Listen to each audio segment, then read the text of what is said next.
in the Islands. Thank you, Mr. Speaker, and through you, my question is to the Minister of Community Safety and Correctional Services. Kingston's Violent Crime Severity Index rose 53% in 2017 over 2016. That is the highest spike in Canada.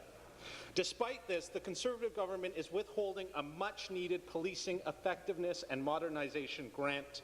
Speaker, the grant was approved and was paying for front-line law enforcement teams. Speaker, why is this government cutting police officer salaries right now in Kingston? Minister of Community Safety and Correctional Services. Thank you, Mr. Speaker, and thank you for that question. First of all, I want to make it perfectly clear that the government continues to review its expenditures and it's looking to determine how best to allocate funds that are needed for policing. As you can appreciate, and we look in the galleries, we see all these kids that are inside the House today. Our primary concern is to ensure public safety. We made an initial investment of $25 million in guns and gangs.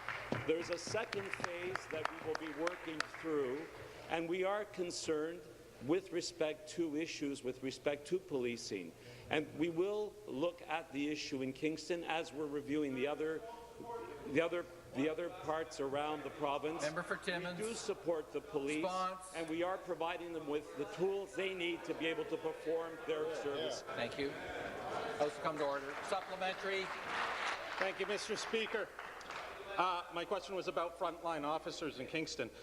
Like many police forces around the province, Kingston was using the money to fund a COAST program and give officers the resources and expertise they need to respond to emergencies where mental health is a factor. Mr. Speaker, the Ford government cut $330 million in annual mental health funding already. Now they are withholding money. The benches come to order. Now they are withholding money that was designated for frontline mental health workers for interactions where the safety and security of people and officers was at stake. How can the government justify cutting the spending? Minister. Members take their seats. Minister.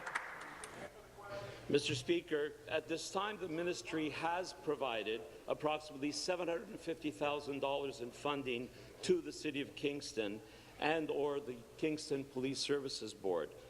As our government continues to review expenditures in light of the government's fiscal state, it would be inappropriate to speculate what the final amount might be. But let's be clear about this.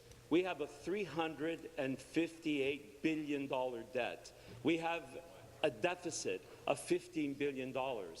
Our government is responsible. It will provide the police services the tools and the funding they need to do their jobs. We are going to do it in a responsible way and ensure the safety of the public. That is what our mandate is, and that's what we will do.